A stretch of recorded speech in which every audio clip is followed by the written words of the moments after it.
কত কাস্টমার ছিল একটা সময় আমার এই দোকানে, আর এখন কোনো কাস্টমারই নাই। আসসালামু আলাইকুম ভাই। ওয়ালাইকুম আসসালাম।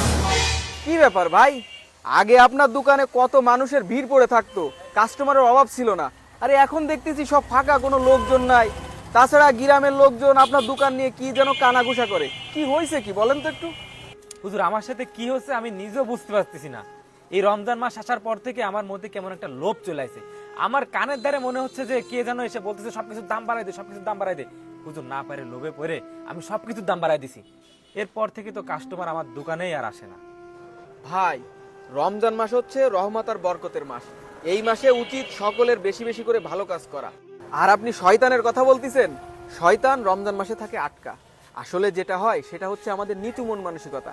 আমরা 11 মাস ধরে যে অপকর্ম করে আসতেছি, রমজান আসলে সেটা আরো দ্বিগুণ বাড়ায় দিই। এই জন্য আমাদের মন মানসিকতার পরিবর্তন করা উচিত।